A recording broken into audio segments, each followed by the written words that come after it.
Здравствуйте, добрых вечеров. Уже вечеров.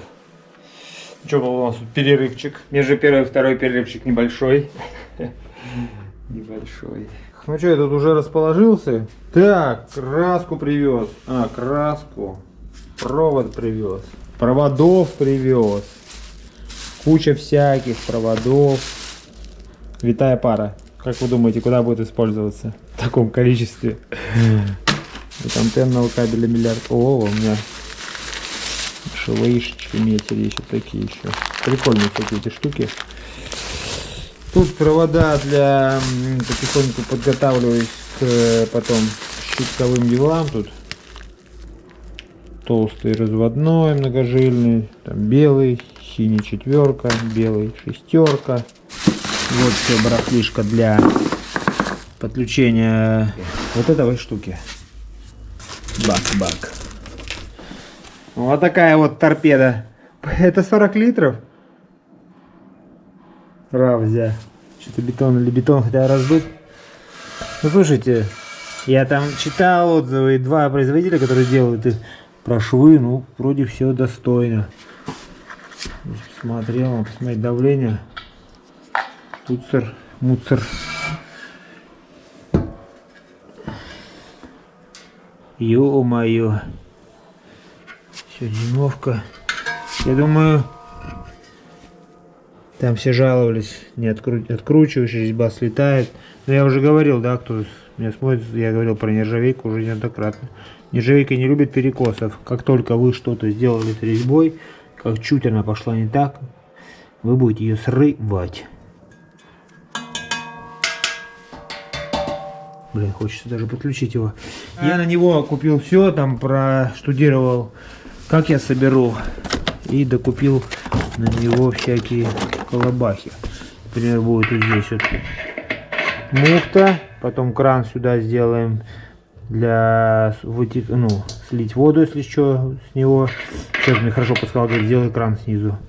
Потом колено. Пошло. И гибкую подводку мне заказано. Такая же, как на боле. Только на дюймовку 25. Чтобы я мог его туда-сюда двигать. А трубой я доведу до сюда. У меня какой-то бзик с этими автоматиками был. Нательный говорит, посчитай все точки выпиши, где 2,5, где 1,5. И на то количество надо купить. Я взял таких 10. Примерно прикинул. Таких взял 5 десятых. Посмотрел всяких других производителей, но мы как бы на ИЕК все собираем. Будет ИЕК. На самом деле, этот кабель, я эту штуку еще не привез, про которую я говорю, секрет, что будет управлять освещением. Там уже даже мысли появились, еще кое-какие интересные. Ладно, потому что покажу одним махом все. Это краска. Мы тут в выходные не сидели на месте, просто нужно было решать. Вот цвет камина. Мы там малевали на той стороне разные расцветки. Вот оно будет вот такое. Были со всякими там швами, с оттенком этого, а потом, когда мы этим цветом просто... Это такая она мажется, конечно, печная краска. Вот такая она. Да, я ее уже показывал, кстати. Вот она краска. И я решил 4 банки замешаю сразу же, в одну банку перелью, добавлю туда колер. Колер сам вот этот оказался клевый. Коричневый вообще фуфлянди, черный даже и применили. И уже будет оно на потом, если что, на подкраске, на всякое такое. Ну, смотрится просто изумительно. Я уже хочу избавиться от этого красного. Может сейчас вообще размешать краску и покрасить, прям вот душевно мне будет. Красить прикольно на горячий кирпич, сохнет сразу же, когда прям высыхает. Да, и смешивали всякие краски. Это вот идентичная той краске, это прям она, вернее, идентична. Тут какие-то были предрассудки, цвета всякие такие дурацкие. И вот этот цвет будет стена вот эта. И со швами с таким же расцветкой. Никаких отделений от этих не будет. Просто смотрите, как эта краска здесь выглядит. Не знаю, передаст это на камеру. Это такая белая.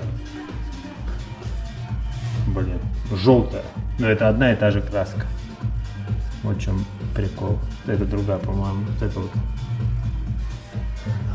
И как разительная разница на белом. Изначально вот план был такой. Коричневый, видите. А по факту она похожа на эту. На шпаклевку. Но здесь прям, я не знаю, вживую это очень офигенно. Оно прям вот мими, прям вот хочется его прям вот съесть. И она вообще не пахнет. Вообще, слово совсем много. Да, привез большую банку, вот то, что показал, КМовская. Сюда-то мы использовали дорогую краску фасадную, а КМовская, ну здесь еще слой красить надо. А КМовская дешевая. То есть, ну что вы понимали, 3000 рублей с половиной вот эта банка. Вот. А та банка, блин, ё-моё. И кабеля еще 50 метров 2,5 взял. Вроде как его больше не надо, там кусочек есть. 1,5 будет у нас в ходу, но тем не менее все равно его надо. Эксперименты ставили. Брательник, ну не эксперименты, а мне подключал всякие штуки, которые я не знаю. Ну, как бы, блин, покажи мне, как оно, как вот эта фигня, да? Какой принцип эта кнопка работает. И мы ткнули, и тут произошел вшик. Выгорела фигня. Он не понимает, что произошло, почему так не должно было быть. А потом смотрим, 24 вольта. Мне вместо 220 прислали 24. Те на 220, а это 24. Соответственно, там все горело. Начали оформлять возврат. Ну, дабы нам перепутали. И нам его оставили, и деньги вернули. Прикол.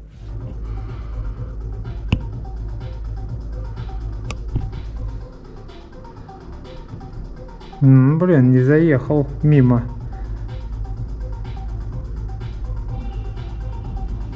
В веранду. Бабах. В опору. Ничего, мне привезли фильтрики. Ну, я 2 заказывал, потому что там было это. И долгожданные для мыла и для мочалок хренушки. Но на картинках были те настоящие икеевские. Хотя эти тоже. Ни одной русской слова. Но они другие. Какой-то цветочек, фигочек. Но явно это они. Здесь прикол, доработана сама трещотка. Она теперь, наверное, поворотная часть, она тут с фиксацией. Там не было такого. Холоток.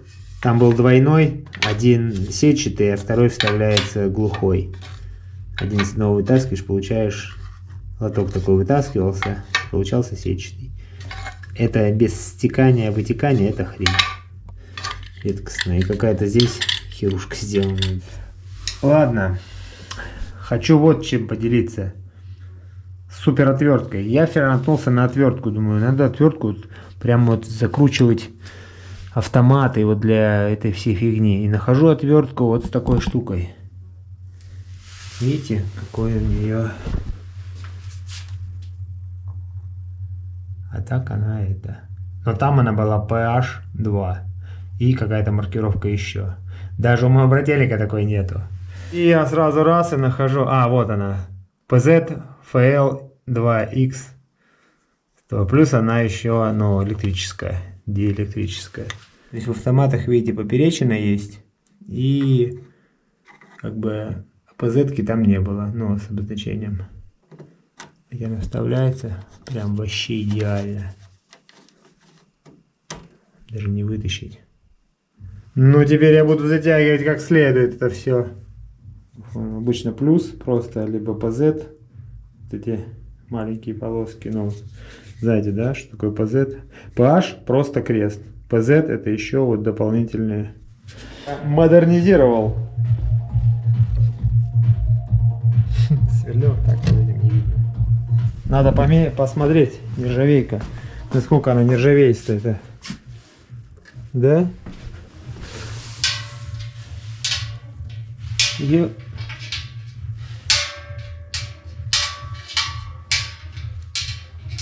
Здесь не магнитит.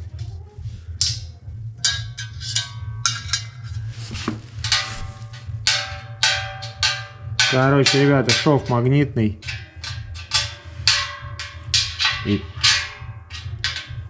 странно.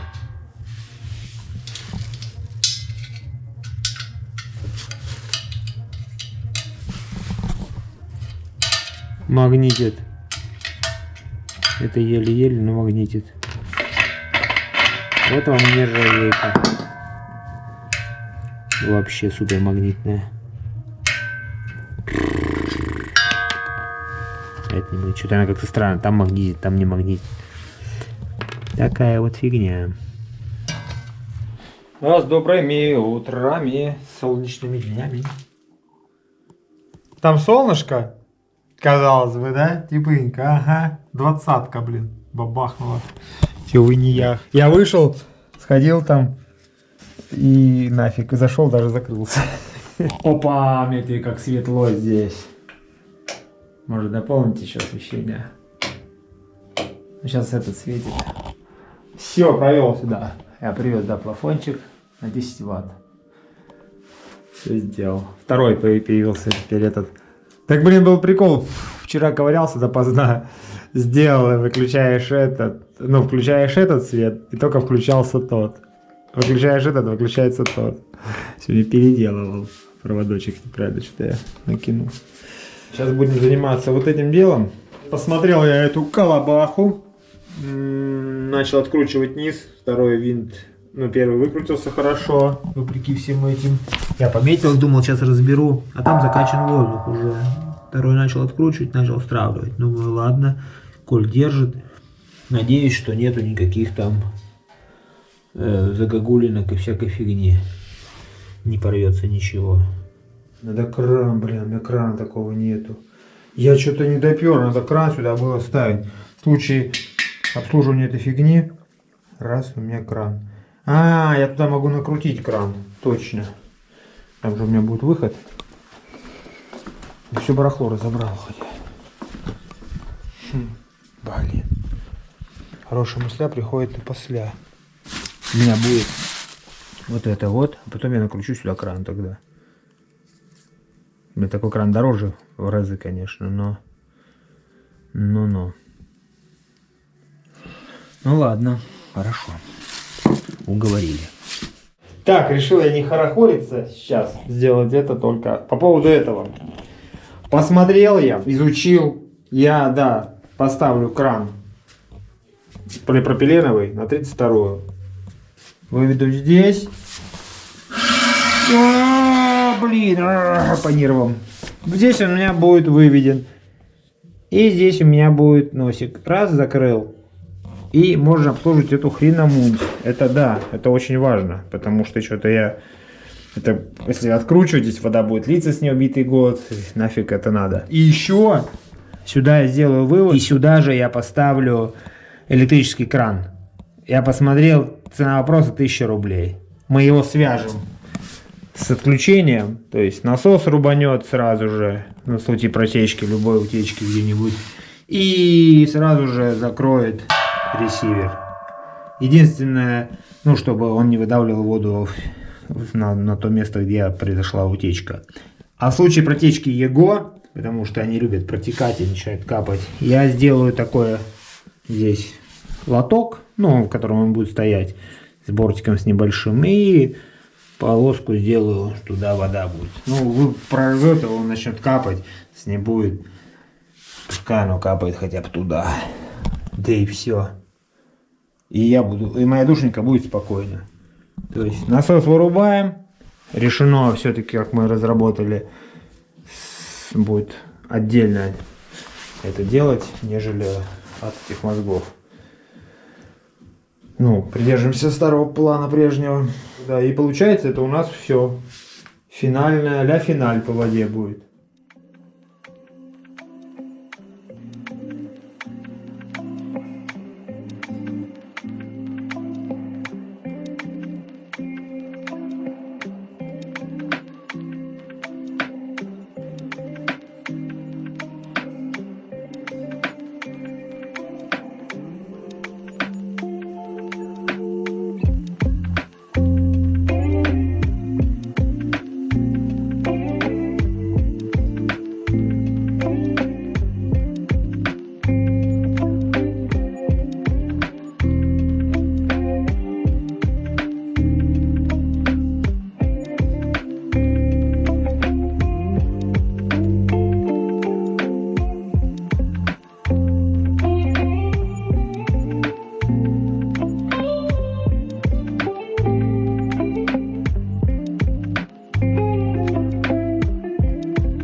Ой, блин, с этой водой все мы... очередная эпопея. Собрал я, сделал, вернее, провел я с этой трубой. Заколебался ее, вот хуже нету дополнять что-то. Смотрите, сколько туда труб уходит теперь. Ой, блин. Думал, капли, это были капли сверху, думал, протекает у меня. Чуть это. По итогу, что получилось? Врезался, блин, криво впаялся. Хотя была возможность нормально все сделать, и я здесь вдолбился в глаза. Ладно. Все провел. Гайки-то у меня этой не было больше, она осталась на этом соединении. Пришлось вот это была вырезана фигня. Ну, сделал сюда опять дополнительно еще. В кранов можно вставлять хоть сколько. Это не требуется на фильтре. Фильтр оттягиваешь, ослабляешь, и все вытекает. Все сделал, фильтр поставил. Но столкнулся с какой проблемой. Вот он выходит у меня. И сюда я вкрутился. Шланг вкрутил. Прям снизу. Ничего вроде не капает, не льется. Дверку обратно. Блин, хорошо, отщелкивающиеся двери, это вообще тема. Щелк убрала, она не мешает. Смотрите, сейчас давление мелкое, но все равно. Видите, маленькое. Очень большой напор был. И напор был с такой силой, все брызгало. То есть вообще в чашку набрать воду это вообще нереально. Я тут уже пытался, ну, запускаешь это, типа запускаешь эту, потом выключаешь это и наливаешь. Как бы, когда уже струя уменьшена, ну, это тоже так себе. Это не пользуется. Но сейчас, вот смотрите, видите? Так.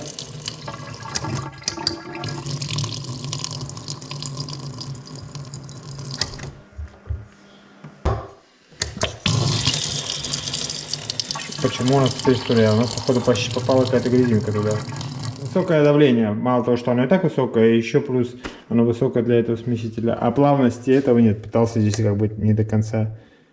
Вот так вот прижимаешь кнопку. Ну, сейчас не показать, потому что у меня приглушено. И удалось мне это приглушить. Я уж подумал, регулятор давления сюда ставить. Потом думаю, блин, почему не поставить туда кран? Кран вкрутной сделать, но у меня был ПНДшный. Это было проще всего. Разрезал, поставил его. И сделал еле-еле набирание воды. Ну, как бы открыл там мини-мини проход. Знаете, с одной стороны, эта штука может работать как понизитель давления, да, понижатель.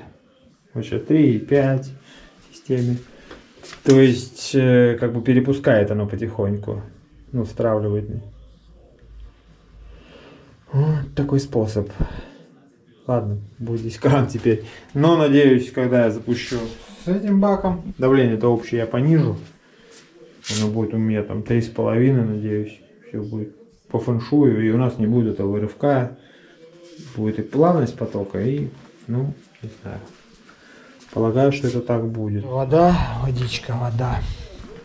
Так, разобрался я, почему у меня струя туда-сюда колбасилась. Короче, там окалинка была какая-то со сверлением, не знаю, откуда она пролетела. Вот он. Разобрал весь этот механизм. Тут такая интересная система. Тут кольцо стоит, это магнит. Тут магнит. Перевернул не так. Нет, и ключи есть специфические, я им разбирал. Хотел погасить это. Ну, способ вот наливки воды такой. Открываешь эту воду. Открываешь эту воду. Заливаешь. Она уже смешанная получается. Ну и все.